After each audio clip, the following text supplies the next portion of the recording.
Radha Madhava Kunja Bihari Radha Madhava Kunja Bihari Jaya Radha Madhava Kunja Bihari.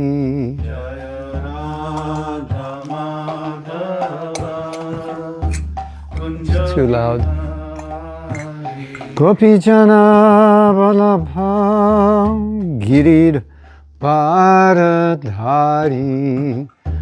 Gopi Jana Vallabha Girivardhari Gopi Jana Vallabha Girivardhari Vijana Vallabha Girivardhari Yashodhanandana Brajajana Ranjana Yashodhanandana Yashodhanandana Brajajana Ranjana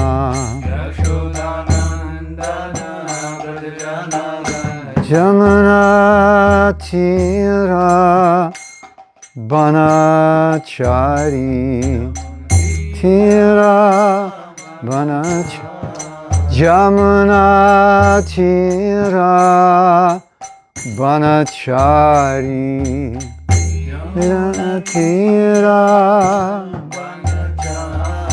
Jaya Radha Madhava Kunja Bihari Radha Madhava Kunja Bihari Jaya Radha Madhava Kunja Bihari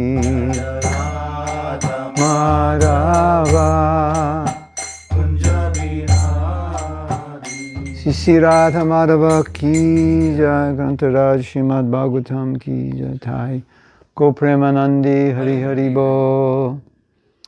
We are reading from Srimad-Bhāgavatam, 7th canto, 1st chapter, text number what, 4?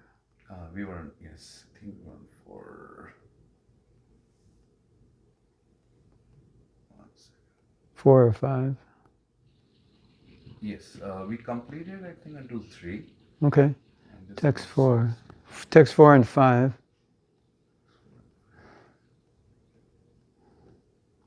Srir Chuvacha Saru Prishtam Maharaja Sadhu Prishtam Maharaja Harishcharitam Adbhutam Harishcharitam Adbhutam Yad Bhagavato Mahatmyam Yad Bhagavato Mahatmyam Bhagavad Bhakti Vardhanam Bhagavad Bhakti Vardhanam Giyate Paramam Punyam Yate Paramam Punyam Rishibir Naradhadivi Rishibhe Naradadivihi Natva Krishnaya Munaye Natva Krishnaya Munaye Kathaya Shri Hare Katham. Kathaya Shri Hare Katham. I think we did that verse. Sanskrit looks familiar. Let's read it. The great sage Śukadeva Gosvāmī said, "My dear king, you have put before me an excellent question. Discourses concerning the activities of the Lord, in which the glories of his devotees are also found, are extremely pleasing to devotees. Such wonderful topics always counteract the miseries of the materialistic way of life. Therefore, great sages like Nārada always speak upon Śrīmad-Bhāgavatam because it gives one facility to hear and chant about the wonderful activities of the Lord. Let me offer my respectful obeisances unto Śrīla Vyāsadeva, and then begin describing topics concerning the activities of the Lord." So I think we read that, right? We read that, yes. So we had talked about how whenever a speaker is asked questions, the better the questions, the more inspired the speaker gets and the more benefit there is for the audience. And the questions just enable the speaker to go more deeply. And that's the process. The speaker benefits, the audience benefits, the world benefits, the ants in the room benefit, everyone benefits. The rabbits outside benefit. We have many rabbits here. If you like rabbits, come to Indianapolis. Okay? As many rabbits as you like. More than you like, maybe. So we'll go to text 5, because we discussed this yesterday. 6, I think. Yeah, 6. This was, the last was 4 and 5, so this is 6. Śrīmad-Bhāgavatam, 7th canto, 1st chapter, text 6. Nirgunopi yajo bhyakto Nirgunopi yajo bhakto Bhagavan prakrite paraha Bhagavan prakrite paraha Swamaya gunam avishya Swamaya gunam avishya Padyabadakatam kataha. Bhāgyabhādakatam kataha. So we can do the word meanings. Nirgunaha, Nirgunaha. without material qualities. Without material qualities. Api, Api. although. Although. He, certainly. Certainly. Ajaha, Ajaha. unborn. Unborn. Avyaktaha, Avyaktaha. unmanifest. Unmanifest. Bhagavan, Bhagavan. the Supreme Lord. The Supreme Lord. Prakritehe, Prakritehe. to material nature. Material nature. Paraha, Paraha. transcendental. Transcendental. Swamaya, Swamaya. my own. Swamaya means my own energy. Of his own ministry. Yeah. Gunam, Gunam. material qualities. Material qualities. Avishya, Avishya. entering. Entering. Bhadya, Bhadya. obligation. Obligation. Bhadakatam, Bhadakatam. the condition of being obliged. Condition of being Gataha, Gataha. accepts. Accepts. Translation. The Supreme Personality of Godhead Vishnu is always transcendental to material qualities, and therefore he is called nirguna, or without qualities. Because he is unborn, he does not have a material body to be subjected. I don't really need. I just need the Bhagavatam. Oh, yes. This I don't need. I'll probably knock it over. Yeah. I just drank a lot of water. He does not have a material body to be subjected to attachment and hatred. Although the Lord is always above material existence, through his spiritual potency, he appeared and acted like an ordinary human being, accepting duties and obligations, apparently like a conditioned soul. Which is why people didn't understand, most didn't understand who Krishna was, because he acted like us, sort of, kind of. Not always, obviously, but... purport. So-called attachment, detachment, and obligations pertain to the material nature, which is an emanation from the Supreme Personality of Godhead. But whenever the Lord descends and acts in this material world, he does so in his spiritual position. Although his activities materially appear different, spiritually they are absolute and non-different. Thus, it is an imposition upon the Supreme Lord to say that he is envious of anyone or friendly to anyone. So we had discussed this yesterday to some degree, this idea of imposition. It's a nice word. The imposition means you're imposing something that you believe or something that you understand on another person based on your experience. And I just heard a story this morning, and people asked that during the Nazi regime, when they rounded up the Jewish people and took them to a concentration camp, people wonder, why didn't the people fight back? And one of the answers is given is, this had never happened before, so they had nothing to relate to. So they didn't know what was happening because it was unprecedented. So you had no past to say, oh, this is what's happening. They're taking us to a concentration camp. We're going to revolt. We're going to fight back. They didn't know. So the devotee was making that point. He was saying, we met Prabhupada and there was nobody like him. So we We had no reference of a person like Prabhupada.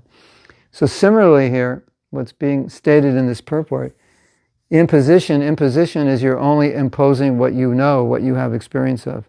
And you don't have experience of Krishna. So you can only impose material ideas on him until you know who he is, until you studied Bhagavatam or you hear from Guru, or you have the purity to understand, then you will impose material ideas because that's all you know. You can only impose what you know, right? And we do that all the time. I'm going to Indianapolis. I've never been here before. I can only impose an idea of like the closest place, Cincinnati. It must be like Cincinnati because it's close, you know. And I'm going to meet devotees, and I don't know what the house looks like, but I know I have some idea, but not exactly. But I have more experience because I'm American, and I have experience with going to programs in people's homes. So I have a little background. So I had an idea what it would be like. But when you have you go to a new place and you try to conceive of it as something like when you came to America, unless you watch American movies, how would you know? You wouldn't be able to imagine there'd be a country that was so clean and not crowded, and prices were fixed, and you just pay what it says, and like all these things are different. And so unless you come here, it's hard to imagine. I know Prabhupada used to talk about that when he'd come to America. He said, he just like couldn't really imagine what it was like. He'd always say, your roads are like silk, because at that time in India there was potholes everywhere in the roads. Now it's different, but then it's different, and women were driving. They didn't drive in India, and you had one car, and we had like 50 different cars or whatever, 100, and on and on and on. So that's the point here, that you see Krishna and you can only impose your idea of a great person, nothing more, because you don't understand he's transcendental. And so the point that's being made in this part of the Bhagavatam is that Krishna is partial. And partial means that you wouldn't like somebody, or you'd hate somebody, or you'd be envious of somebody and you'd love somebody, which is what we're like. We love our family, we love our friends. We're envious of people who are better than us. We don't like people who are enemies politically or otherwise. And so, because that's normal, then it's like, well, how could Krishna not be partial? Look what he does. That looks like partiality, because you don't understand who he is and so forth. So, when we do something externally, we impose our idea. If a person is doing this externally, it means internally he's in this state of consciousness. Because if I did that, that's the consciousness I would have to be in to do that, or consciousness I have been in when I did that, right? So then we impose that on Krishna. So he must be partial, because if I did what he did, if I killed these demons and I showed affection to devotees and I protected Indra, that means I hate the asuras and I love the demigods. And so that's the point Prabhupada's making. Imposition of our experience and our limitations and conditioning. And this is really interesting, not just in relation to Krishna, but in relation to other people, because there are some devotees who will look at someone more exalted than them, who has more resources and facility than they have, and they might say something like, that person's going to fall down. Because they're really just saying, if I had that, I would fall down. I mean, they don't realize they're saying that, but it's autobiographical. They're kind of admitting their weakness by pointing out that person's going to fall down.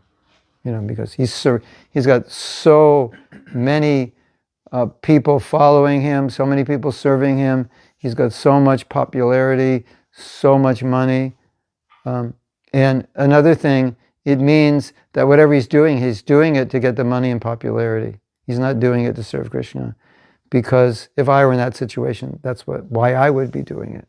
So you see this happens all the time, and people don't realize it, that when they're criticizing someone, they're often just explaining their own consciousness, their own contamination. That's what, if I had all that, I would be doing it not for service, but for popularity, which is why I don't do these things. But there is obviously there is the idea that, well, I could be doing this for service, and this just came as a consequence, and I'm not attached to it. I could give it up. I'm not doing it because I enjoy being honored, or I enjoy having a big bank balance or managing big projects. I'm doing it for service. Have you ever noticed that? Like you criticize somebody and you're just projecting that if that were me, this is why I would do it, or this is how I would be affected. So it's really funny. So there's a saying like, beware of the accuser, not the person that's being accused, because the accuser is the one that the person you're accusing may not have that motive, but it's obvious you do, because you're making that accusation. Isn't that interesting? Yeah, beware of the accuser, because they're the ones that probably have the problem. And, there has always been, since the time Prabhupada left, a cloud around people who become gurus. Like, well, why do you want to be a guru? And what's your motive? And so forth. Because it's human nature to want to be honored and have followers and so forth. So there's always suspicion around it. Like, why is he doing this? And not saying that somebody wouldn't do it for that reason, but generally, we saw, at least when Prabhupada was here, like nobody wanted to be guru, nobody felt qualified, everyone was reluctant. And when Prabhupada left, who's going to do it? And there's disciplic succession means guru after guru, parampara. You have to. So, some people say they were, ready to jump in, they wanted to. There may have been some, but most that I know didn't want to. But they did it as a service. But it could seem from a distance that they didn't do it as a service. It was like they were waiting. I'm going to do this. Because that's human nature. We want power, we want control. And so it's easy to think that someone in a position of power control wants it and is not doing it for service.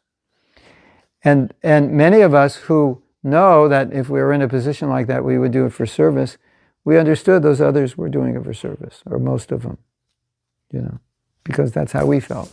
So we projected our feeling on them, which meant we understood, they were doing it because this is what Prabhupada wanted them to do.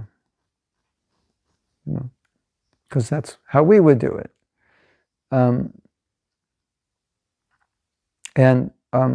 If you've ever been a leader, then, at least for me, and I think maybe true for all leaders, you're you tend to be reluctant to criticize leaders because you know how difficult it is, and you've been in that position, and any little thing you do that's slightly off, everyone's going to say something.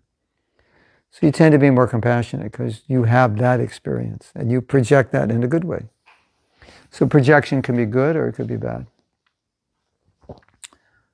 I know what he's going through. I'm empathetic. It's not easy. He doesn't even want to do it, but he's doing it because no one else will do it, and nobody likes him, and he doesn't care. He's ready to step down, but nobody to fill his place, and he's got enough things in his life. He doesn't need to do this, like that. Okay, so we'll continue reading. In Bhagavad Gita 9:11, the Lord clearly says, "Avajananti mam mudha manushing tanum ashritam." Fools deride me when I descend in a human form. Krishna appears on this earth or within this universe without any change in his spiritual body or spiritual qualities. Indeed, he is never influenced by the material qualities. He is always free from such qualities, but he appears to act under material influence. Appears. So this is part of his Leela, that he will allow himself to appear that way. And has two purposes. It endears to the devotees who are spontaneously attracted to him because they don't want to see him in any other way. And then it satisfies all the envious people who can say, see, look, he's an ordinary person. So this is something interesting about Krishna that sometimes is bewildering. Like, he wants everyone to go back to Godhead, so why would he come to satisfy envious people and act like an ordinary person so they could say he's ordinary? Like when he was killed, They say, oh, just see, you say he's God, but look, he was shot with an arrow in his foot and he died. So why did Krishna do that? To give those people justification for their theory or what they think is factual, that he's material. It's interesting, isn't it? And those same things he does, those are leelas. And so the devotees look at the leela and go, no, that's a leela. It was transcendentally arranged. And we know the leela, that he did that leela to encourage the atheists to be more atheistic. And it's like, why would he do that? Because that's what they want. And it sometimes doesn't make sense, because Krishna is coming, speaking Bhagavad Gita to liberate us. At the same time, he's doing things that will entangle people. It's like, why would he do that? Because that's what they want. Yeyatamam prapadyate, so he's going to give you what you want, even if it's not good for you. Interesting, right? Well, you want to see me as an ordinary person? Okay, I'll act like an ordinary person. And I'll give you enough evidence. And that those same actions we understand are transcendental, and we see them as lila. And they see them as an ordinary person. And then the other thing that's so difficult is like, but he's Krishna, how could you not see that? You ever think like that? Like, how is it possible that Krishna's walking on the earth and someone sees him and is like, yeah, whatever, hi, how you doing? Nice to see you. And that's it, Or worse, envious. I don't like you. I want to kill you. Like, and it's so bewildering to us. Like, didn't they see that this was Krishna? Couldn't they see that? Do you know the story of Hanuman? When he thought Lord Ram was an enemy and he couldn't recognize him until there was enemies, attacking. I think it was Sugriva was afraid that his brother was sending demons that were going to attack him, and Lord Ram was there in the forest. So Lord Ram came and they thought an enemy has come. Hanuman, go out and see who it is. So Hanuman's going out thinking it's an enemy, and he couldn't recognize it was Ram. That's so interesting, isn't it? Like, Hanuman is the ultimate Ram Bhakta, and he didn't even recognize Ram because he thought he's an enemy. And he's, who are you? I'll kill you. So what does Krishna say? Bhakti mama vijananti. You can't understand me without bhakti. Well, there's the supreme example there. You can't even recognize your lover because you thought he was an enemy. And so you're in enemy consciousness. Arjuna, I am speaking to you because you're not envious. Anusuyave, you're not envious of me. Because you're dear to me. I'm speaking this, priyosime, you're dear. Now you can understand. Isn't that interesting? It's like, Maya just comes. Maya javanika achanam manyate mama buddha. The curtain of Maya comes down and there's Krishna, and it's like, you can't see him. He looks like an ordinary person. And you're like, why is he doing that? Look he's partial, He can't be God. God's not partial. Hare Krishna. Yes? Okay to ask questions now? Sure. So this point about being enviousness, so we hear this amazing commentary from different acharyas, let's say Vishwanath Chakravarti Thakur, Baladevi Devoshan and such. And through their commentaries, we see a more intimate understanding and realization of the Lord. Mm-hmm. So is that like we are not able to have that understanding on our own? Is it because that our degree of envy is so much more, or is it something more than just envy? Yeah, pretty much. And so we need to be able to see through the eyes of the acharyas to understand it. Yeah. We're competing with Krishna all the time. Every time we think about enjoyment, we're in competition now.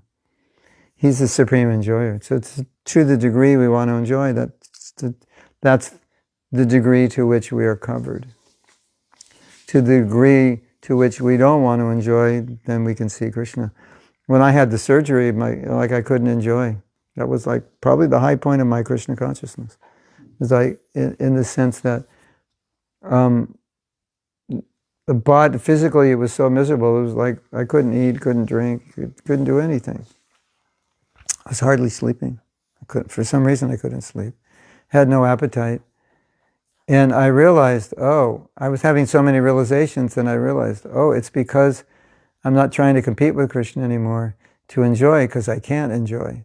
So, if we have no desire to enjoy, the realizations we'll have of Krishna will be very high. But that desire to enjoy is a form of envy. Maybe not, we don't feel it consciously, but every time we think, this is nice, I'd like to have it, we're supposed to think, this is nice, I'd like to give this to Krishna, it's for his enjoyment. But if I think my enjoyment, it's like, to that degree, we're covered. And so obviously the whole process is to purify ourselves of that desire. But that was my realization, because I was having realizations I never had before. And I thought, well, it must be because my propensity to enjoy is completely annihilated in this condition. It was circumstantial, but still, it wasn't there. And it was like, Krishna became so attractive. It was crazy. Like, he became so attractive to me. And I thought, wow, this is really interesting. To the degree that I don't have the desire to enjoy materially, to that degree, Krishna becomes attractive. And so, if that desire to enjoy materially, we can equate with envy in some way, in some broad sense, then these examples, Hanuman and Jambavan and others who were envious of Krishna, couldn't see him, it plays in, So the question is, like, we see the deity, okay, so how much, what do you see when you see the deity? You see, oh, nice. Are you like meditating on the clothes? Oh, clothes are nice. Or are you like, wow, Krishna is amazing, he wears nice clothes. You know what I'm saying? So, yeah, it's a fact, right? It's such a paradox. We want to enjoy the material world, and to the degree we want to enjoy it, we can't enjoy our relationship with Krishna. It's like a slap in the face, isn't it?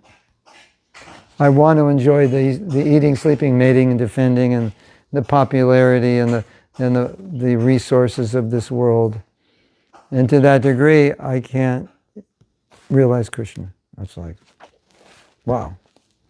And that to that degree that I want to offer everything to Krishna, to that degree I realize him. And to that degree I'm happy. So I want to be happy acquiring resources of this world, but when I do that, I can't realize my relationship with the all-blissful personality of Godhead, who would actually make me happy.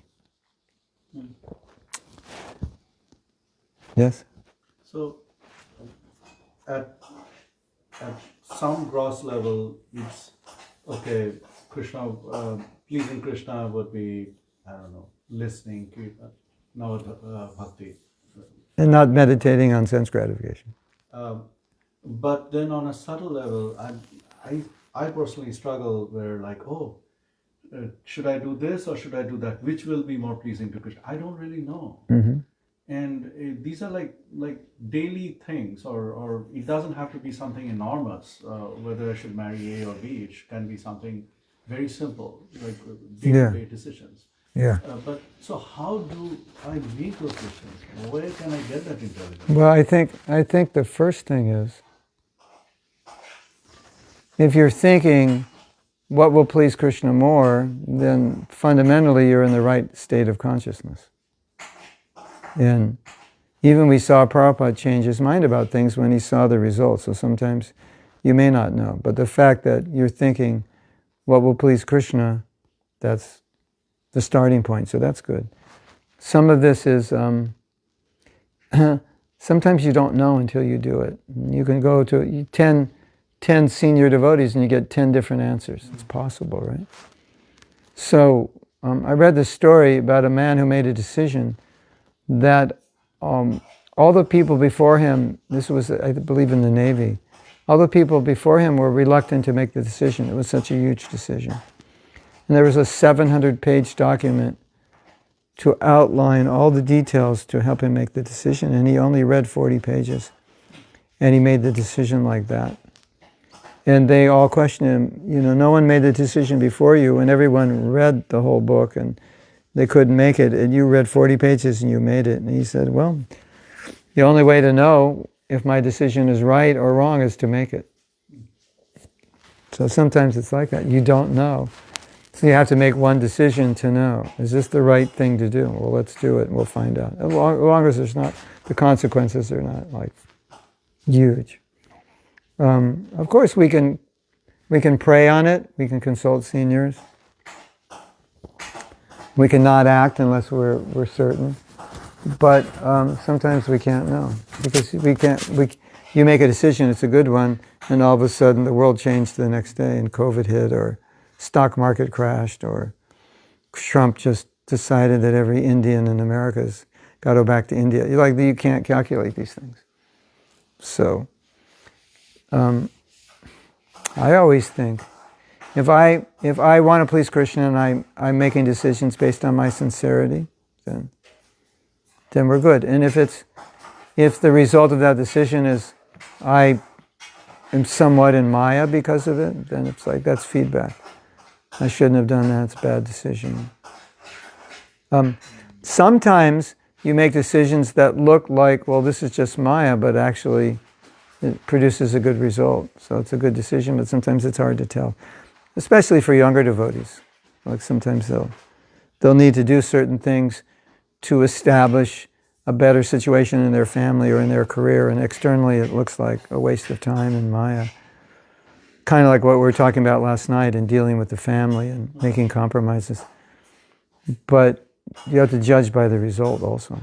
Because sometimes if I just judge, is this decision Krishna conscious, without looking at, well, what's the result of it, then, well, doing this looks like it's Krishna conscious, and doing this looks like it's not. But doing this might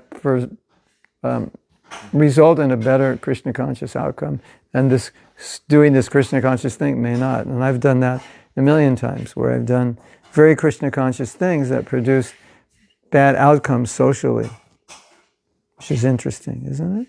Very interesting. Yeah. So it's like I say, people talk about happiness. I say, well, don't just think about happiness in terms of how happy it makes you now. Think about the consequence of what you did. Maybe it makes you happy now, and later it's miserable, or vice versa. So you have to. It's an equation. Let's add up. Well, I did this now on the happiness scale. It was a 10, but next week on the happiness scale it was a 0. So I'm at 5.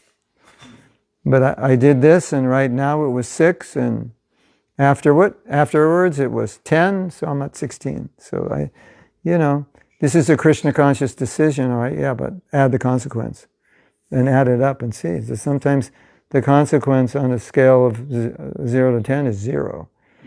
So you're at a 10 with your decision, but your total is 10. So, it's a 5. You say, well, this is like a 5, in terms of Krishna consciousness objectively, but the result is a 10. So I'm at 15 now. So I think that's important. I think that's especially difficult for young devotees, because young devotees, to understand all the subtleties of Krishna consciousness, you need experience, or at least guidance. You need a lot of senior guidance. And so, for the younger you are, the more you tend to be black and white and put things in a box, because you don't have enough experience to nuance it. And all the nuances, you'll just say, well, that's just Maya. Right? Even in our movement, when Prabhupada was here, when devotees started to not wear dhoti, kurta, shari, choli, etc. on Sankirtan, tilak, and wear Western dress because they found they could distribute more books, some devotees were saying that was Maya. And when it came down to it, the head of the BBT said, we can wear devotional, quote unquote devotional, we can wear our devotee clothes, but book distribution, in my estimation, will decrease 50%. And Prabhupada said, then wear them. Because initially Prabhupada was being prodded that this is Maya to wear it, because, it's just, we're like going back to being hippies again, wearing wigs and everything. That was what he thought, and he told that to Prabhupada. So Prabhupada accepted. He was a respected leader, so he accepted that. And then the other leader said, well, that's not why we're wearing the Western dress. We don't care, but we can distribute more books. And the other leader was like, no, this is Maya. And so Prabhupada was inclined to say, no, don't do it, until he said it's going to decrease book distribution. And in a nanosecond, Prabhupada said, then do it. Wear those clothes. So the consequence. And there are other stories like that. There's another story. Yadabar made a film, and it was called, I don't know what it was called. Maybe it was called Life Comes from Life, or Spark of Life, or something. And up to that time, all his films were documentaries about Krishna consciousness. And so that's what we were used to in terms of films in the Hare Krishna movement, were documentaries on the Hare Krishna movement, on Prabhupada, and so forth. So this one was a drama. It was basically a 2-devotee drama. It was filmed at UCLA on campus, 16 millimeter, 35 millimeter, and it's just like a film, looked like a regular film. And it was basically a conversation they were having. Well, there were scenes in class. There were more than 2 devotees. There were scenes. He's going to class, and he's in his biology class. He's learning that, he's learning about evolution. And his friend has just read Bhagavad Gita and is becoming a devotee. He's saying, no, that's bogus. So he's going to class and hearing things. Then he goes back, meets his friend for lunch, and they have conversations. I think that was the film. And when the senior devotees saw that, they said, Prabhupada said, what do you think? And they said, I think, Prabhupada, this is like for women, and it's not like a intellect. I don't know why they said that. That was quite an intellectual film. Maybe it was another film. But anyway, the point was, no, it was probably that film. I don't know why they said that. We will never know why they said that. So they were saying things, I don't think this is really, for the mass, and it's not that good. And so Prabhupada said, Yadabar, I think he asked him, so what do you say? Or what do people think about the film? And then Yadabar said, well, the last time he showed the film, the man came up to him and said, finally now I understand I'm not the body. And Prabhupada said, success. Wonderful film, by the result. So, it looked like to everybody this was not Krishna conscious. You look at the result. Like another example, the straight edge movement of the 90s, which was totally foreign to me.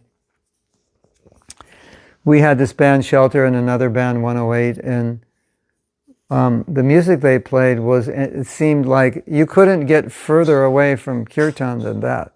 It was, loud, bass guitar, maybe 2 guitars, drums, and Raghunath screaming at the top of his lungs and jumping off the stage. And like how Krishna, that was like, to me, that was like the 4th mode of nature, They have to rewrite Bhagavad Gita, 4 modes, It's Kali Yuga advances, new modes will show up, So, and then I was traveling with Guru Nagaraj Maharaj, and he was close with Raghunath and supporting that, and I got to see it, and I got to learn about it, and it's like, it was crazy, because the people following him were all following the regulative principles. But you'd see the music, and it was like, how is this going to help anything? But if you look at the words in those songs, they're completely Krishna conscious, like 108%.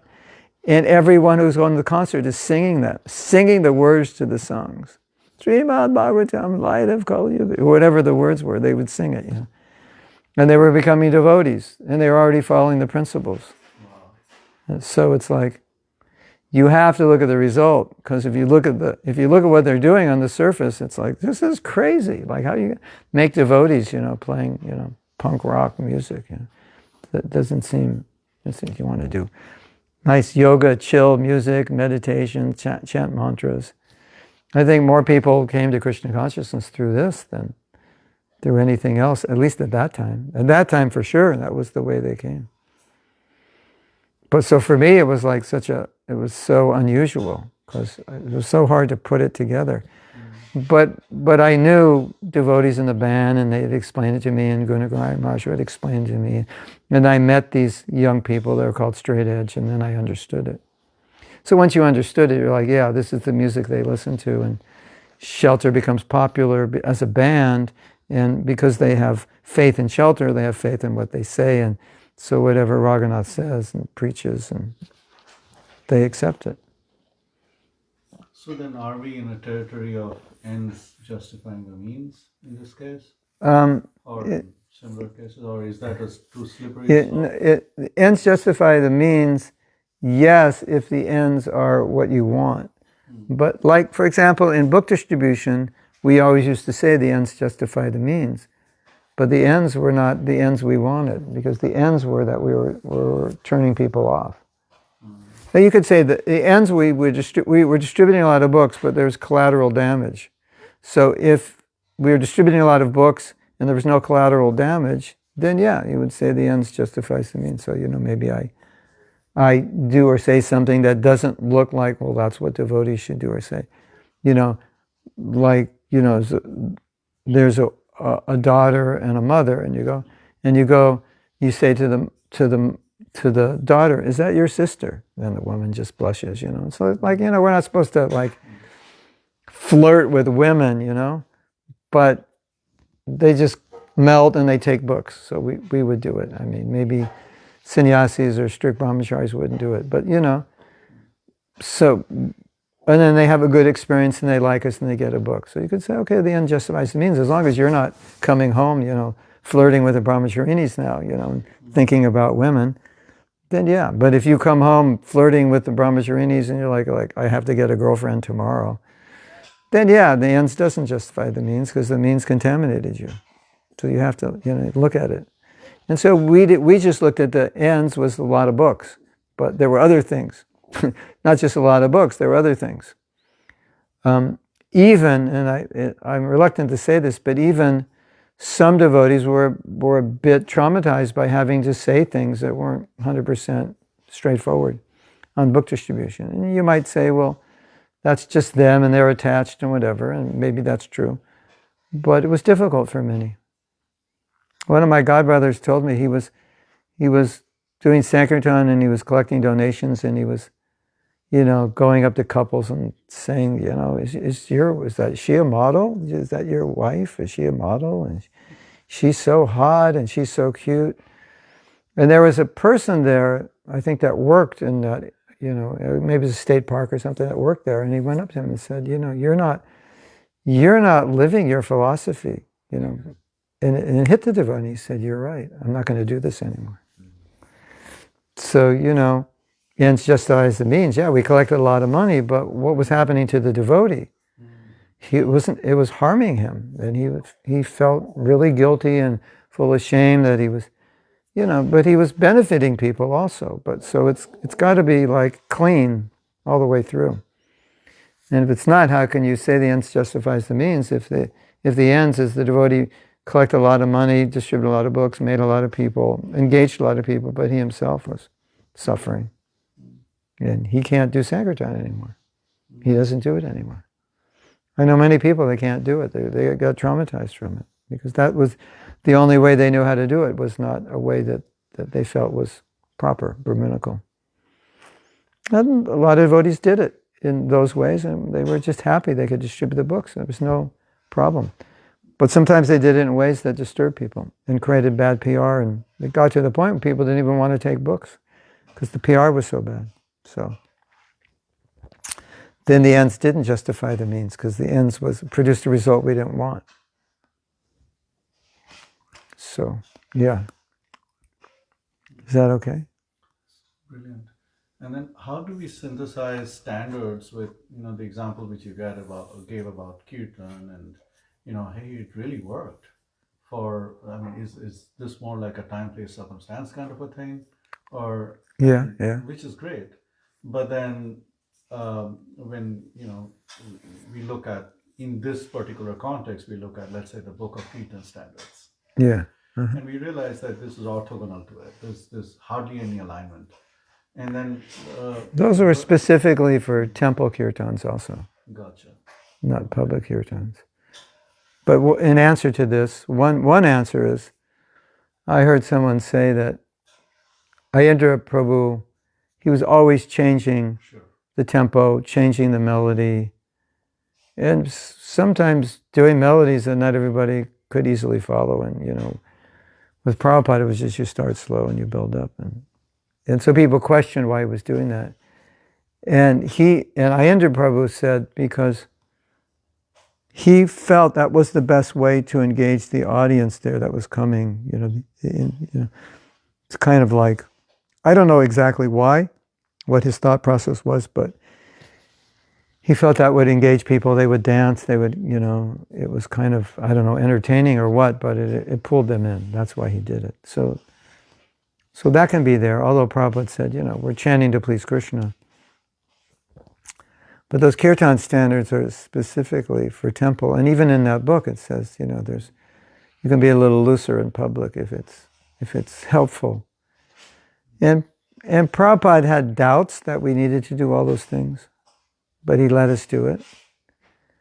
And I've had experience that it does help, because I didn't do major musical presentations, but I did little ones on going into parks, and I saw it did attract people who maybe bang bang bang, ching ching ching, do do do was like, it wasn't enough.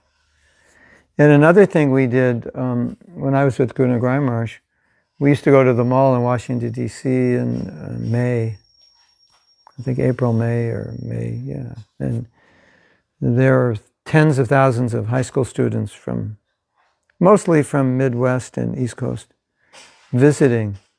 And so there were only like 5 of us or something. So, 1 or 2 would distribute books. That only left 3 of us to chant. And if you go out on a kirtan with 1 kartal, 1 mridanga player, and 3 singers, it's like, you ever want to feel neglected? That's a good way to feel neglected, because you will be like, maybe one person will smile every 3 hours, who's like, appreciates it, and everyone else is just like, pretend you don't exist, Maybe unless you're at a Grateful Dead concert or something, I don't know. But so Maharaj got a guitar player, a bass player, a keyboard player, and a portable drum machine that you play it with sticks. And it changed everything. So it was kind of like rock and roll kirtan. It changed everything. And then we get people coming in, and we had a system where people would do kirtan and dance, and because just the so you'd see people walking by, and they'd be like tapping their feet and they'd be dancing, and the brahmacharis would go, "Hey, come in," and they'd pull them in. So it's not like we were dying to play rock and roll music. We were kind of over that, That's what we did before we were devotees. So it's like kind of a bit like chewing the chewed. But when we did it and we saw how it brought people in, that was our ecstasy. Not that I could play a keyboard, I could play a ninth synth with all these beautiful sounds that the guitarist could play. I mean, we like to play, of course, but the real thing was that the ecstasy was that these people were chanting and dancing and saying, I never experienced anything like this. This is amazing. And we knew just with 3 people, Mridanga Kartal, that wasn't happening. So we had to think, well, how to make it happen. And we understood, ideally, we would like to make that happen with Mridanga Kartal. But to do that with Mridanga Kartal, we'd need like 10, 15 devotees. Then the same thing would happen. For a couple of years when I was in Los Angeles, I would do kirtan at the university, and there was a group of us, maybe 3 or 4. So I would do kirtan, and they would go around, talk to people, and we had a book table, and sometimes we needed 2 people. Sometimes it was busy. In between classes, everyone's out, so then you have thousands of students. So sometimes we need a few people at the book table, even 3. And so what I did was, I brought my harmonium, and I had a little portable sound system that runs off a battery. And then I did a background of tambura, kartal, and mridanga, and I had tablas on my keyboard. So you had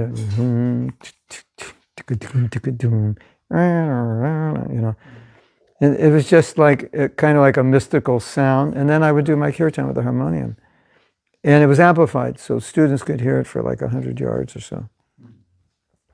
And we saw it brought them in. It was like, what's that? What's that chanting? And they would come over. And if it was just me on the harmonium, it would be less. So it was like, how could we do it? If I had a flute player, I could guarantee you more people would come, because flutes attract people. And you can hear flutes, it's high frequency, you hear them further distance. I know that. We didn't have a flute player. I should have put a flute on the recording, because I've noticed when I've been at public fairs and something, if there's a band or a small group with flute, it attracts more people. It's kind of mystical. So I spent time with Gunagrai Maharaj, and we were always, trying to figure out what to do to bring people in. And not everything was necessarily conventional, but everybody saw the result, and everybody was like, yeah, sure, let's do it. Dandavir Maharaj was part of Krishna Fest, and he was doing that also. And Dandavir Maharaj has a very, straight, fundamental, conservative side. But when it comes to preaching, he was very adaptable to what was best. And so he was doing similar things. And he had kind of like a rock band and a drama and everything, because he knew that would bring people in. But when they came in, it wasn't like, okay, for Mangalarti, bring your guitar out. It was like, no, it's just mridanga and kartals. That's the standard. So again, it's the motive, But if I'm just doing it because I want to rock out and I need an excuse, that's not really. We want to see it. One more question. But, and again, first of all, I apologize. We have to let them also, if they have any. Anyway. Okay. Oh, I didn't even realize there's people out. Okay. Yeah. You see the questions? You can go on Facebook and. Okay, go ahead.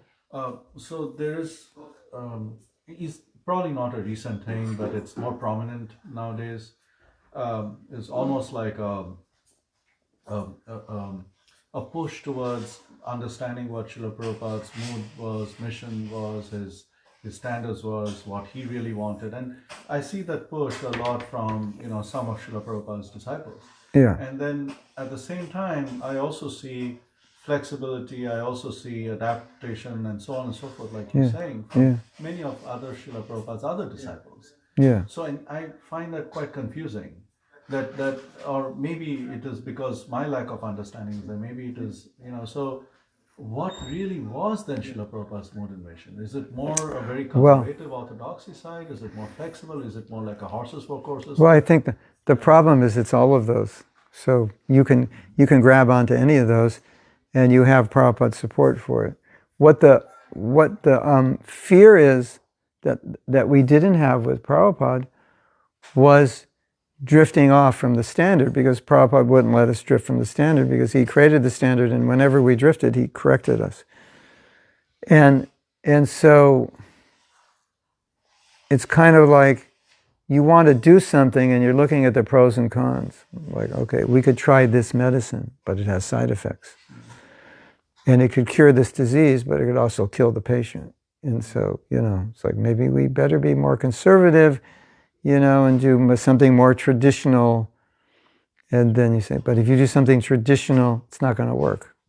They might live another year, but they're going to die. So we're kind of like, we want to keep the traditional, especially within the ashrams and the temples. That's where, it has to be, those standards. At the same time, there is, you can observe that sometimes if you're too strict, then people can't follow it, and then you're like your circle of congregation gets smaller and smaller. And then you talk about varnashram. So then, where does varnashram come in? If you're so strict that nobody can even follow everything. So varnashram, although varnashram is what is promoted by the most generally more conservative devotees. But varnashram is the most liberal, because it's at the same time, because it's meant to engage. It's kind of a paradox, because it makes so-called compromises for different people in different situations so they can fit into Krishna consciousness. So it's kind of funny. For me, it's an interesting thing to look at, because varnashram, as far as I can see, I can't say it's always pushed by more conservatives, but definitely conservative devotees talk a lot about varnashram. We need it. It's our culture. We have a Western culture. We don't want that. But at the same time, it's the most inclusive, it's more inclusive than the liberal preaching, because the liberal preaching doesn't even go that far that everyone could be engaged in Krishna consciousness. It just goes to people, it just opens the door a little wider for people who can, are more Brahminically inclined or more inclined for direct spiritual life. So, the question is how to maintain the standards of purity and the standards Prabhupada set without compromising them. At the same time, how to open the door wider for people to come in. And I don't think it's a problem to keep the door open wide as long as when they come in, the standards are there. That's a problem when they come in and the standards aren't there. Then it's like the door to the building is wide, but the door to the temple room is also a bit too wide. You know, it's like what you do in the temple is not. We can have our programs outside and be very liberal and invite all kinds of people and try to bring them in. You know, we'll give a lecture on the mind, and you know, people are like, oh, this is really cool, I want to hear that. And we'll give a lecture on the 8 principles of yoga because people are into it. But of course we'll bring Bhagavad Gita into it and all that. But when you go in the temple, then it's a little, you know, you have standards. And you bring people into the temple when they're ready for it. Oh, you have your Bhakti Vriksha. Bhakti Vriksha is like that. So, at least that's my personal opinion, that one devotee said something, it was really astute. He said that a lot of the preaching we do is a little, I don't know if you want to call it watered down, but let's just call it broad, you know, and so it brings in a broader audience. But he said, unless that broader audience understands the more narrow path of Krishna consciousness, then the next generation of leaders of ISKCON are all going to be people who weren't trained in those standards. So you mentioned the Kirtan standard book, and Jayadvaita Swami's point was even he knows not everybody's going to follow it, or if anybody's going to follow it. But he said, well, at least their standards are there if you want them. You know, at least, or you could call them standards. Maybe you just want to call them, these are the things that Prabhupada said about Kirtan.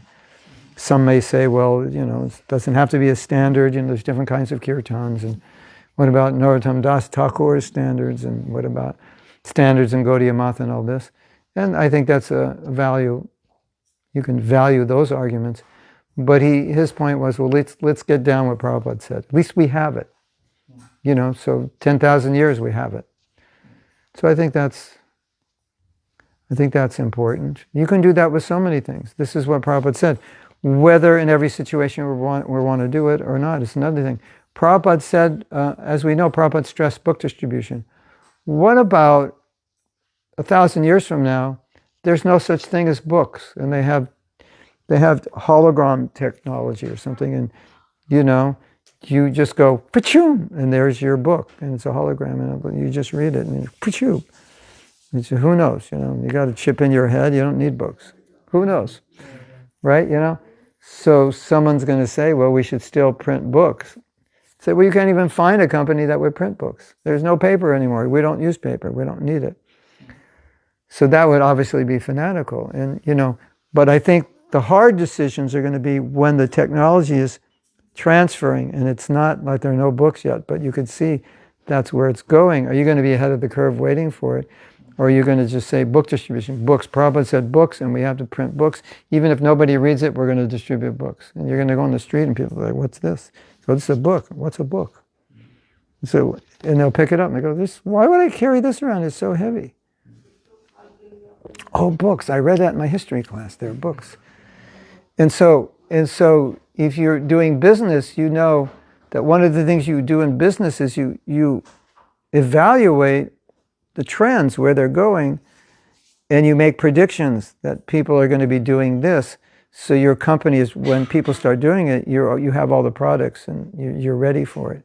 And the companies that get left behind, like Kodak, weren't ready for it. They didn't think, well, no, in the future it's going to go digital, so you need to make digital cameras, and you need to, Kodak, you should produce SD cards or whatever was used at that time, but they didn't. So that could happen to us, you know. So, but you have to be ready, but at the same time, you can't change your principles. Well, Kali Yuga is getting bad, so 3.5 principles, I think, is all we can hope for now. So we say, no, these are the 4 principles. This is what you strive for. If you want to get initiated, this is what you're going to have to do. You don't have to get initiated. It's not a problem. You can chant, you can practice, do what you want to do. Maybe when you're 60, you're ready, but this is our standard. So that way you keep it liberal and straight at the same time, because you don't force people to get initiated. It's fine. You come to Bhakti Vriksha for the next 10 lifetimes if that's where you're at. I would encourage you, take shelter of a guru, take instruction, even if you're not ready, have a guide, seek your guru. Like, sure, you can do all of that. Chant 4 rounds, do that, Follow 3 principles, 3.5, 3.2, 3.7. As we know the big principle that's hard to follow, but as you get older, even non-devotees start following it more or less, because, it's just, you can become renounced when you're older.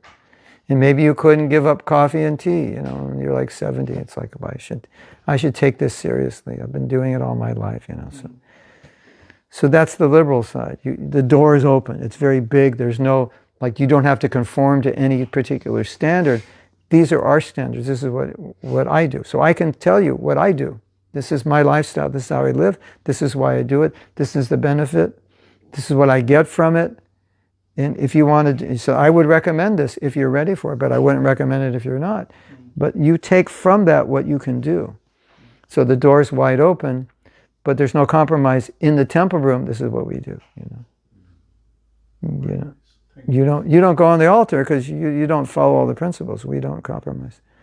So obviously it's an art, and I think that, like the question you're asking, I think why there's differing opinions. Well, number one, we're different, but number two, Prabhupada said a lot of things. So if you tend to be liberal, you have things, and at least in some cases, you have things he said. Then it's like, and if you tend to be liberal, those are the things you pay attention to. If you tend to be more conservative, you pay attention to more conservative things. Just yesterday, I read something really interesting. Would you like to hear something really interesting? It's really interesting. The Ministry of Deity Worship through the GBC passed a resolution that we shouldn't show Radharani's lotus feet. And so a devotee wrote me and he said, what's up? Because for so many years on Radhastami we showed Radharani's lotus feet. And so this devotee sent me 2 letters where Prabhupada was asked, can we show Radharani's lotus feet? And Prabhupada said, you don't want to see her feet? And in another one, Radha Damodar deities, Radharani had this dress and it was really long. And Prabhupada said, why this big dress? And he said, to cover Radharani's feet. And it was something similar. Why don't you want to see her feet? So those were 2 things.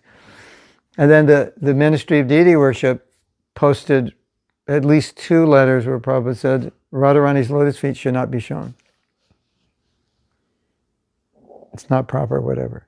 So it's like, okay, so what do you want to do now? You want to see her feet? You got 2 letters. You don't want to see her feet? You got 2 letters. So what should we do? So the deity ministry decided that Prabhupada does not want us to show Radharani's lotus feet and passed a resolution that they should no longer be shown. So it's like a decision you have to make when you have these various things, and what is really the highest standard? What is the consequence of it? What is the best thing, etc., etc. It's not easy decisions, and everyone's not going to agree. And of course, we know the 2 biggest controversies in ISKCON are Ritvik and Vaishnavi Diksha Guru, and how that's been impossible to reconcile.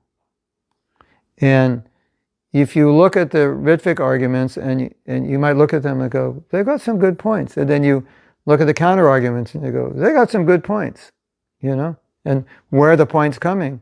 Sometimes the points are coming from the same thing Prabhupada said, just a different interpretation. So interesting. Well, most of the arguments are reading the same letters. Of course, sometimes the Ritviks don't put in the letters and quotes that would not support their theory. I've noticed that. But even if they put in the ones that support having Diksha Gurus, the Diksha Guru supporters put in those same quotes and interpret it. So we've not been able to resolve that. And the Vaishnavi, the same thing with the Vaishnavi Diksha Gurus. Quotes in favor, quotes against. And people will say, well, that's a letter, but it's not the book. And the Ritviks are all based on the letters, not the books, because you can't establish Ritvik based on the books. It's not in the books. There's no such thing. You can only establish it based on letters and based on history. Gurus fell, therefore they're not qualified. Therefore, Prabhupada didn't want them to be gurus because we see they're not qualified. How could he want them?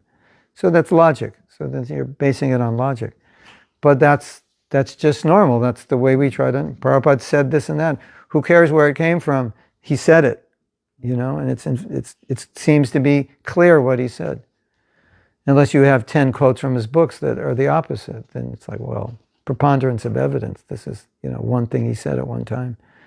But you're interpreting it to mean this, but in his books he said 10 things that don't support it. So how can you say how can you interpret it this? So it's like you're in court now, and you're lawyers, and I think human nature is such that's inevitable. And as leaders, we have to be, extremely objective and not emotional in how we move forward. Because if you're emotional about something, you'll be opinionated about it.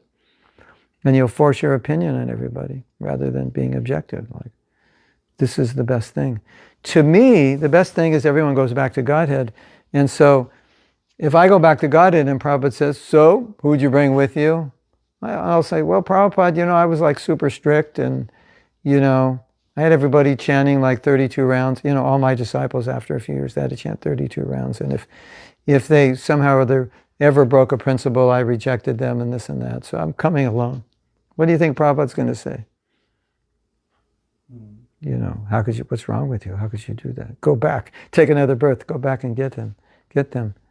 And if I can bring them all up to Prabhupada and say they're all pure devotees, he's not going to say, well, what did you do on the way to get them to be pure devotees? Did you compromise this? Did you stretch this principle? He's not going to say that. He's going to say, good. Another result story, you might know this story. Tamal Krishna Maharaj was in America. He was preaching with Vishnu Jan Swami. They were making lots of devotees. But he had left his position as GBC of India.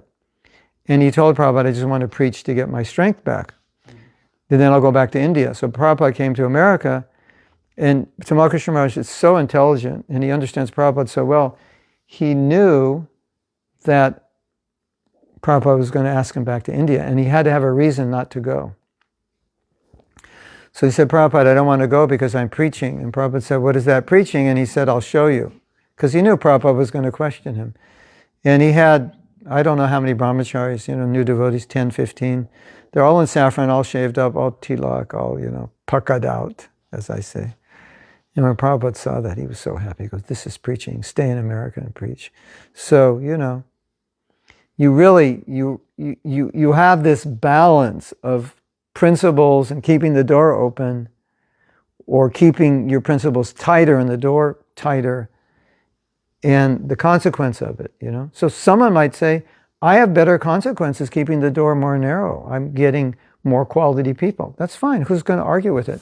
But I don't think you can argue with results. And I think you have to, you can't go to Prabhupada and say, I'm preaching and I'm really strict and I'm following everything. And so what's the result? Well, there's no result, Prabhupada. No one has joined. And Prabhupada would say, that's not preaching. Your qualification is not that you preach Bhagavad Gita in a way that nobody comes. Your qualification is you preach it in a way that they get it, but they come. And so in some places, in some circumstances, preaching more narrow is going to have a better effect than if you go too wide with certain kinds of people. They'll never become devotees. They'll become very watered down versions of devotees. They need strict, and they can follow strict when they want to. Like you see in India, a phenomena that you don't see in America. A large number of people becoming brahmacharis and staying brahmacharis. It's like you don't see that in America. Very few men stay brahmacharis. And so in India, they really push, just stay brahmachari, because they have the ability to do it. In America, we don't push it as much, especially with people we see that we don't think are capable of doing it. We won't say, yeah, you'll be brahmachari for a year, for 2, and then, it'll be time for you to get married. Because we know if you push them to the edge, then it's like a rubber band and they just break. And then at some point in their life, they're like really disturbed. I have to get married, I have to have a woman, I can't exist. Because we push them too far. That could happen in India, I'm sure it does sometimes, but less. So, I hear how in India, they're always pushing, stay brahmachari. I understand why, because they can do it. but most Westerners can't. And if we push someone in the West to do it, it's because we feel they can and they should, and it would be the best thing for them. So, results. Prabhupada looked at results. You look at results, you don't want to break principles. You can compromise, so-called compromise, if that's going to bring more people in. Sometimes what we find is that if we're too strict, people will go away because they'll say, I can't do this. And I need space to be my conditioned self and practice Krishna consciousness with that conditioning. And if the temple or my guru or the leaders don't allow that, then I don't find place. Then I'll just go away. Or I'll go Gaudiya Math. Maybe they'll take me. Or I'll become a Christian. Maybe they'll take me. So I've seen that. Just like, I can't do this. I don't know what to do. My guru's giving me this instruction. It's like, maybe 10 years from now I can do it. I can't do it now. It's like, if I give you an instruction, stay brahmachari, and you're like, I can't do it. It's not my nature. Things like that. So I think, you know, it's an equation, as I was saying. Is that okay? Yeah, very nice. So we have some questions? We're going to read your questions or comments. They are in Spanish. I think maybe it's translated. Yeah, awesome. Okay. Uh, There's a question from Jose Luis.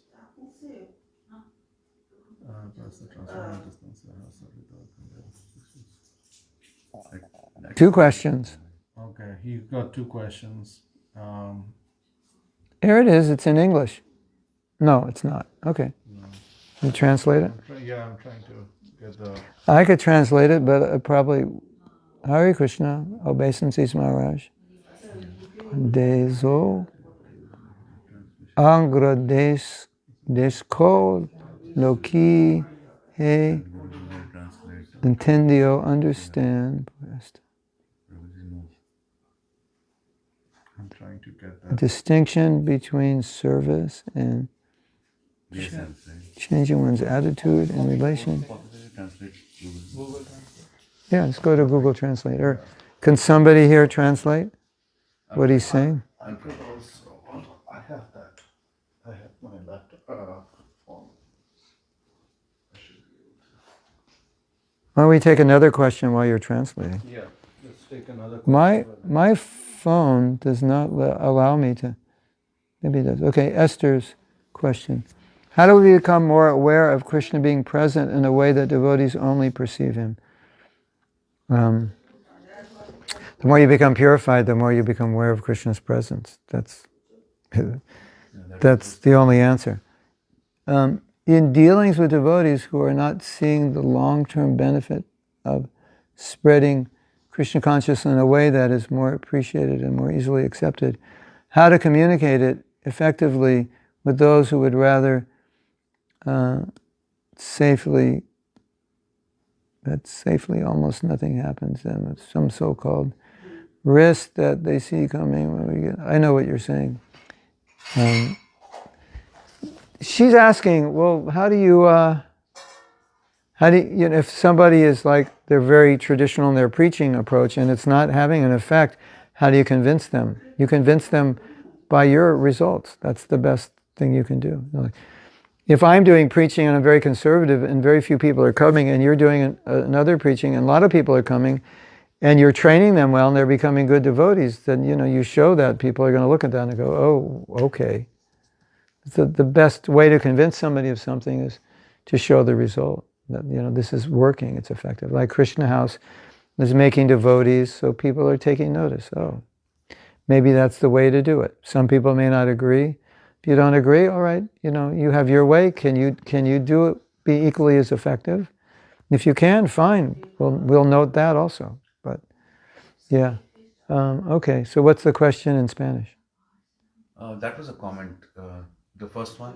I'm looking for the second one. The question, it's a comment in Spanish? Yeah, it was a comment in Spanish, and I can. The comment is here. This is Hare Krishna obeisances Maharaj. I'm grateful for what I have understood through this remote transmission. It has served to change judgments and attitudes in my human relationships. Oh, nice. That was the first one from Jose. Está bien. then the next part was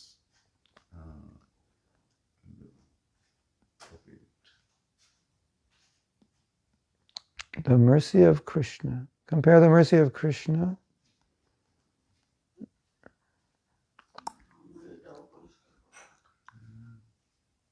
this also seems to be a comment. Something about the mercy of Krishna from coming from all the teachers. It's a comment. It's okay. It's saying he's getting a lot of mercy from. Yeah, exactly. Thank you, Prabhupada, for sharing Krishna's mercy and teaching true knowledge. I thank you all. You are my Haribol teachers. I mean, that's Google translating it like that. Okay. So any other questions? Um, That's it. Comments? Oh, sorry. I think that was the. Yeah, this one we just covered. Esther. Yeah, we just did that. And yeah, Jose, Prabhu, 2 comments, no other questions. Okay. Are you all dead out there? You have no questions? Wake up. All the questions are here. Come alive. Say something. Maybe they're afraid to say something on Facebook. Yeah, it'll be further record. Yeah. When you say it on Zoom, it's like, well, we have, but it doesn't come out on Zoom, the comments. Yeah. The comment don't, but the video can be circulated if it's like being recorded and people are sharing the video. Whatever you say on Facebook, everyone, the world's going to know. Etched in stone. Ask a smart question and people think, wow, that devotee is so intelligent. You'll become famous by asking an intelligent question. Hare Krishna. That's another one, right? No, that's just someone watching. What do they say? Didn't no the last question that came in. It's project their fears. I don't remember that. I think some devotees project their fears, but to the extent that they want to stop even those who are doing nicely. Sorry. Can you go back up? Was that Esther's? That was Esther. Yeah. Oh yeah, I didn't read that part. Okay, I'm just going So Esther is she's concerned that I'm gonna you don't have to read it because I can express her concern. I can express her concern because it's a concern that a lot of people have. Times are changing, and many devotees feel that things have to be adapted in a certain way. Otherwise, we lose our ability to communicate with people because we're speaking to people who are of a different generation. And there's a feeling that, well, the way we preached in the 70s or the 80s or the 90s, the ways that we preached in those eras when we were very successful should be able to work now, and the problem is we're just not doing it, or we've watered it down. So they feel like, no, you're in the name of being broad and relating to people, you've watered it down. And so they want to go back to the ways that worked in those days. And so the other side of the argument is those aren't those days anymore, so they don't necessarily work. Although chanting Hare Krishna works, following the regulative principles, Bhagavad Gita still, so there's this conflict, that if you adapt too much, then you're watering it down and it's no longer effective. But she's observing that it seems the old way is not effective because people are different and they're not relating it to it. So the point is, it's not that we're teaching a different philosophy or we're going to change our philosophy, but we're adapting it to a language and a medium that's digestible, like podcast is a medium, and a language, like if you look at Wisdom of the Sages, it's a language that relates. They know their audience, so they're speaking to a particular audience. They've done the demographics. It's a certain age group. A lot of people are coming from the yoga community, spiritual seekers, and they know their mindset, so they're speaking to their mindset. That at the same time, if you listen to Wisdom of the Sages, they're also speaking very direct. So they're doing both. It's like, okay, you're going to get chocolate cake and ice cream, but you got to eat the spinach now. So they're like, okay, I'll eat the spinach if I can get the ice cream. So they're giving both. And like I was saying before, Prabhupada said, if you don't like what someone's doing, then you set the example. So if you don't like the way, if you don't think this kind of preaching is working, then to do something. And Prabhupada said, if you do it, other people will see it and they'll follow. Because then you can say, look, you've had this temple here for so many years, but in the last 10 years, nobody's joining. The only people joining, they're already devotees just coming from another city or another country. Or you made 2 devotees, but they left.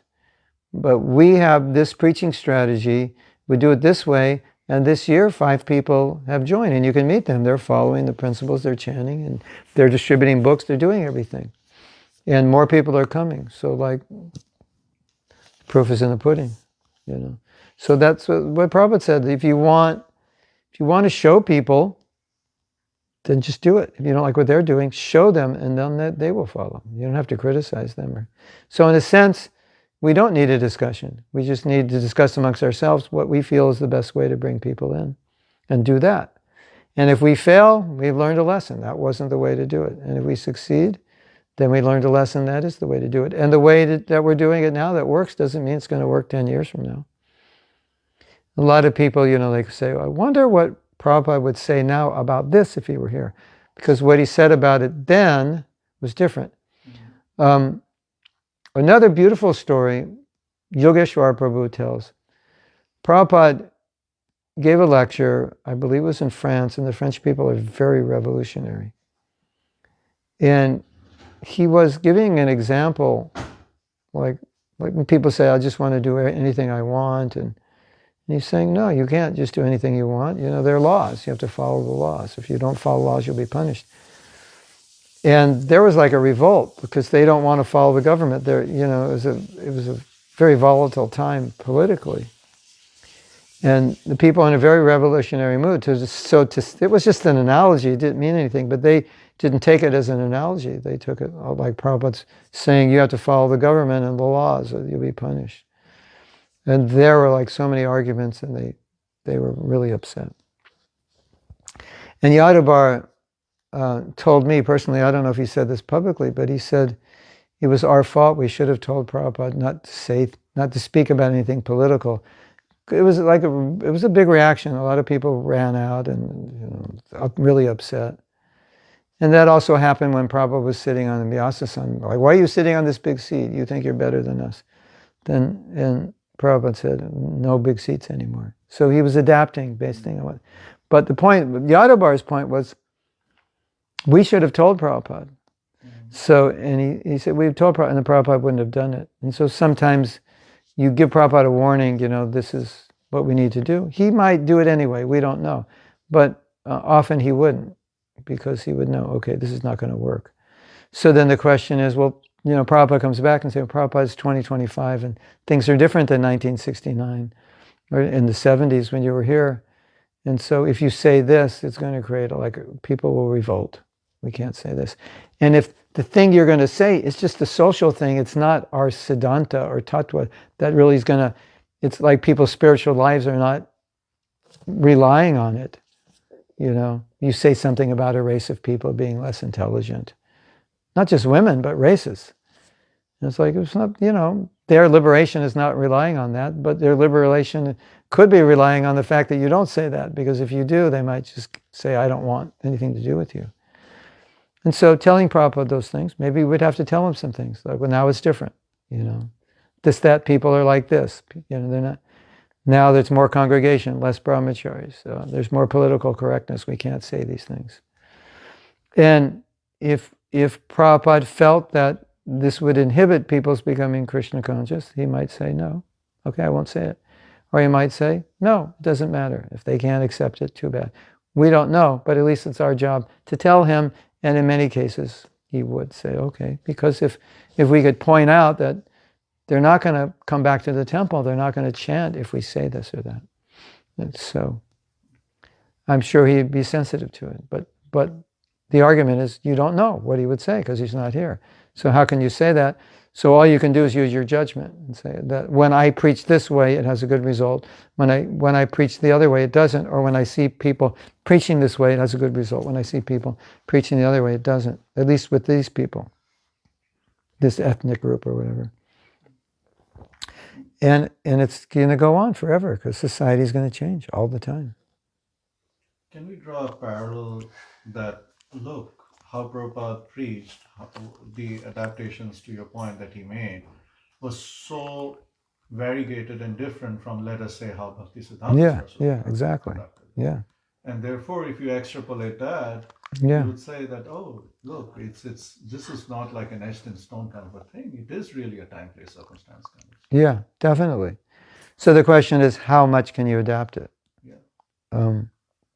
And that was significant deviation if we really look.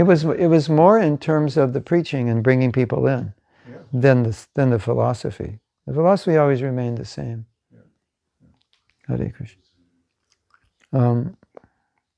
Yeah, that's a strong argument that many devotees make for Vaishnavi Diksha Guru. Yeah. You know. And I want to say something else, which is like important to understand. Don't go away. This is important. Oh, now I got them inspired to ask questions because they don't want to feel dumb. Okay. Acharya? Yes. When There you... might be some more questions. Yeah, there is. Actually, I will have to. Yeah, if you can tell me how to work this, I can do that. I need the phone actually. Oh. But what I can do is, maybe on your phone you can go to Prabhuji's page and then. I can see the questions here Okay. on my phone. I want to say something just for our edification to understand why there are differences. The Bangalore temple had just won a case.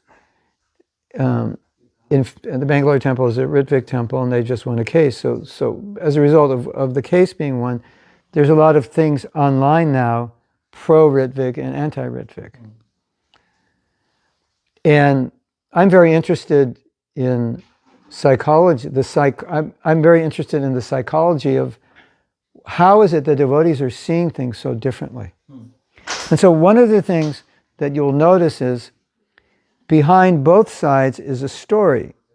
So the story is Prabhupada appointed 11 Ritviks who he wanted to initiate after he left. That's the story. And so because you have that story, then everything Prabhupada said supports that story. You will just see psychologically how it all fits in. Well, in May he said this. In July, in this letter, he said this. In November, October, he said this. In his books, he said this. It all supports your story. But the Ritviks have a story, and the story is, yes, he said we should all be gurus, but he said, when I tell you to be guru, you'll be guru. But he never told us. He never appointed, because it's obvious, because so many fell down, he didn't think they were qualified. And so he didn't want to change anything. He appointed 11 Ritviks, and there's no indication he wanted that change, because he never said, now you become gurus. And then, of course, the other side will say, well, here's where he said 100 times in his books, and here's where he actually said it. But they're different stories. So the Ritviks have their story, and so therefore everything that they propose supports that story. And as I said, it could be the same thing that Prabhupada said, and we're both quoting him, but we have a story, so we see it support our story. The same thing with Vaishnavi Diksha Guru. It's just human psychology. You have a story. You start with a story, and then everything you read supports the story.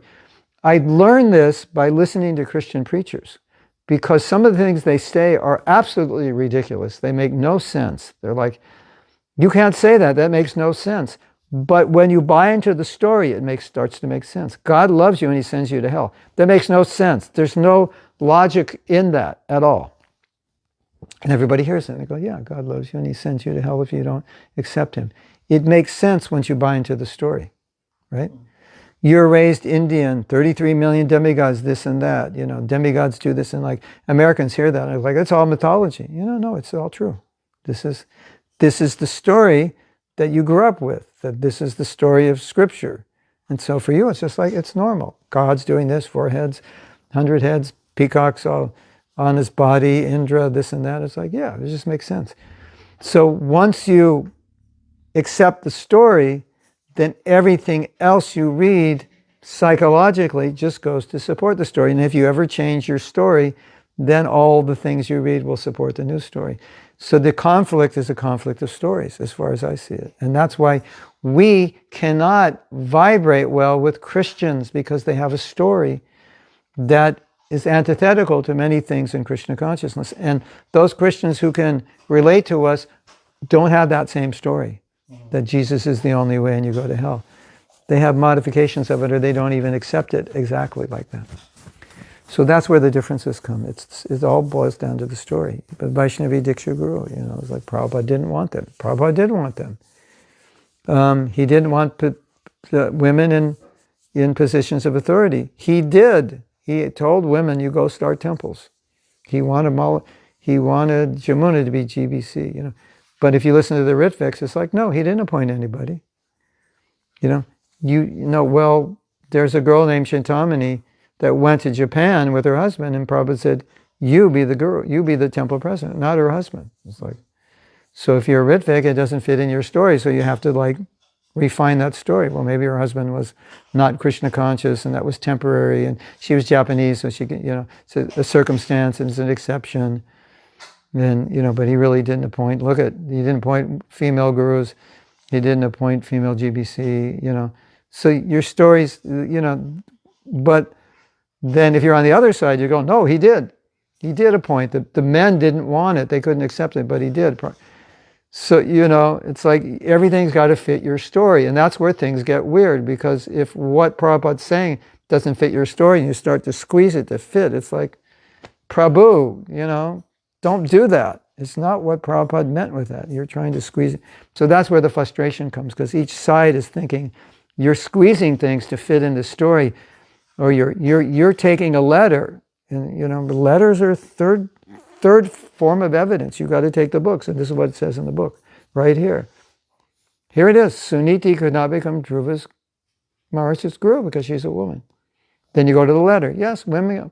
So many women became gurus. Hare Krishna. So this is a problem. It's a big problem. And it can create division in ISKCON. And I think it's important to understand what's actually going on in terms of stories and making things fit. After that, okay. So Matya says, many devotees evaluate the result of their preaching by the numbers. How many books, how many prasadam plates, etc. How to help devotees understand that sometimes a powerful preaching may not have a... Whoops.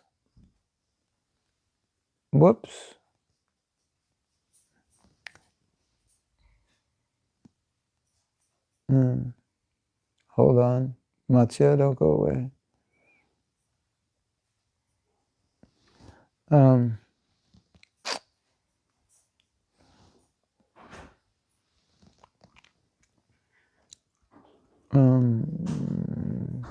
Anyway, I can't get to the whole thing, but I understand what you're asking. Because maybe you're getting a result in an inappropriate way. That could be the reason. Like what you're doing is inappropriate and you're getting good results. So that's what he's saying. Like sometimes you don't want to do something, but you won't get the result because you don't want to, because you feel it's inappropriate and you'd rather not do it. That's okay. This devotee used to sell veggie burgers, but he told people it was meat. Sold a lot of veggie burgers, but maybe you think that's bogus. It's dishonest and it'll create a bad name for ISKCON, and we don't want to do that. I hope that answers the question. How do I know ISKCON problems I need to pay attention to, like the Ritvik thing? Do I need to pay attention to it, or should I focus on doing seva, kirtan, etc.? Because I don't want to pay attention to things that would only you don't need to. It doesn't affect you. You already have a guru. So unless you doubt that your guru is a guru, and you think you should have Prabhupada as your guru, as your Diksha guru,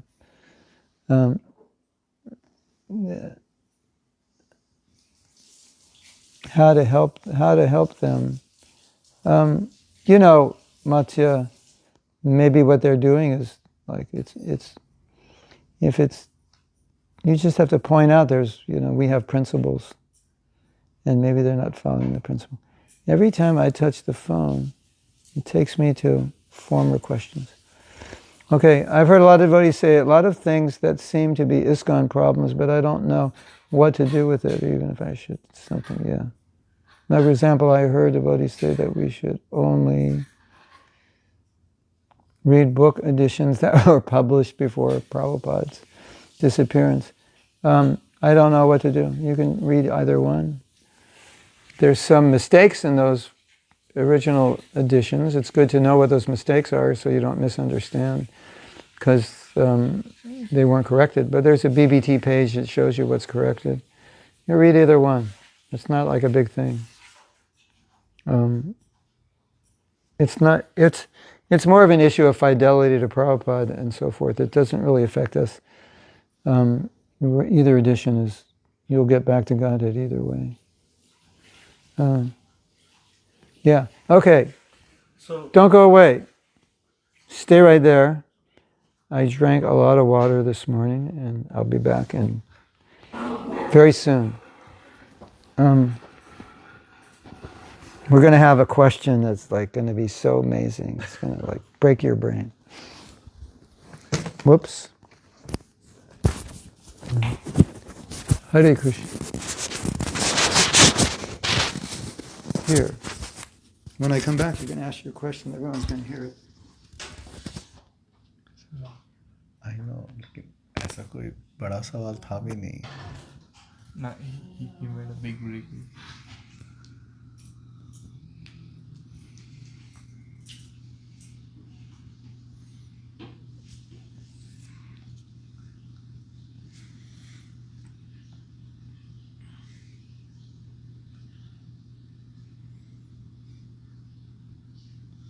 Prabhuji is saying that you make a decision based on results. If you're getting good results, you can adapt that, right? Like being big picture. That was one of the points which he made. Another point which he made is sometimes you won't even know till you make the decision. That was. Let's hear your question. If You can put that up to your... Okay, so I mean, it's more a. This is speculation. This is like just almost like a brainstorming kind of a thing. But has it, or is there also a possibility that, well, this was Srila Prabhupada's Leela in a way that he's teaching us that, look, when I was around, you should have asked me very directly, like what exactly is it, and you should have, and you missed that. And so this is just this whole pastime is so that going forward you don't miss that. So today, nowadays, we ask our gurus very directly, like exactly what is it that I should do, exactly what is it that you want, exactly how is it that this should play out, and so on and so forth. And maybe, I don't know, has that ever occurred to us? Well, I think I totally agree with what you're saying. And Yogeshwar, I think, he asked, when I see the questions he asked, I'm like, yes, because nobody asked those questions. He was a little like open with Prabhupada, the questions he asked. And they were like, questions that we need to know. And I was like so happy he asked them. But there were more questions we didn't ask for whatever reason. It was like we couldn't predict the future. Or we didn't. If you understand what it was like in ISKCON during Prabhupada, it was like so perfect, and nothing major ever happened. Things went wrong, but it wasn't a major earthquake. It was just a little tremor, and Prabhupada would fix it. So then we didn't have to worry about it. And if the next earthquake came, it was always, no, it was just a tremor. And we didn't have these huge disagreements philosophically at all. They didn't come up because Prabhupada was teaching us and we were all hearing from him. And it made us think that we understood more than we did. And when Prabhupada left, we realized there was, what about this? What about that? We thought we understood. You ever like hear a class and then someone says, can you explain what you heard? And you try to explain, you go, oh, I guess I didn't understand it. But when you're hearing it, it seems like you did. So it was like that. We didn't understand. And so there were things we couldn't ask because, ask about Ritvik, nobody could imagine there would be such a thing as Ritvik. It was like nobody. I mean, It was like, in the future there's going to be a movement that's going to deny that we should initiate and only Prabhupada should, like, where could you get that? There's no history of that. There's nowhere in the books. How would you interpret? And then we have this letter, henceforward, that means forever. But no one thought when they read that letter that meant forever. They just meant for now, for the time being. And people ran with that henceforward word. Even Tamal Krishna Maharaj said, that's not what I meant, but they still ran with it, because that's what it means. No one could imagine there would be such a thing. So there was a lot we didn't ask that we should have. It would have solved a lot of problems. So I think the GBC is also aware that they have to make things clear for the next generation. You know, Prabhupada's appointment of gurus. Did he appoint gurus? Did he appoint Ritviks? Did he appoint both? That's always debated, even amongst people of the same, who believe in the same thing. They'll say, no, he appointed them to be gurus in October. He didn't. He said, no, I'm not initiating anymore. I can't do it. That's enough. No, he appointed them to be Ritviks and then gurus afterwards. No, he appointed them to Ritviks and then to be gurus because he wanted to stop initiating. So everyone initiated by Prabhupada from October on is actually the disciple. It's like so confusing. Well, some people aren't confused, but if you want to be confused, you can get confused about it. If you have your story and you're clear, it's not confusing, but it's always debated. And at the time, everybody said, it's clear, Prabhupada. You'll hear it in the tape. Yeah. Is that okay? Yeah, it's clear, Prabhupada. But I guess it wasn't. And they didn't realize it wasn't, so they didn't ask. And when Prabhupada left, you realize things aren't clear and you couldn't ask. So if you can realize what's not clear now, ask now. That's a good point. Hare Krishna. Yeah. Okay, everyone. That was a mouthful. Thank you so much. Hare Krishna. Thank you so much for being so accessible. We really appreciate it. Hare Krishna. I mean, honestly, I personally, I can't speak for others, but I personally cannot ask these kind of questions without the sword hanging on my head. So, I'm of the opinion that these are the questions that need to be asked. 100%. Because they're in our minds. So if we don't ask them, they're going to come up. And a lot of the classes I give or courses I do, I already know the questions in people's minds and I'm addressing them. Particularly things that aren't addressed normally in ISKCON. If they're addressed generally in ISKCON, I usually wouldn't bring it up because you'll hear it everywhere.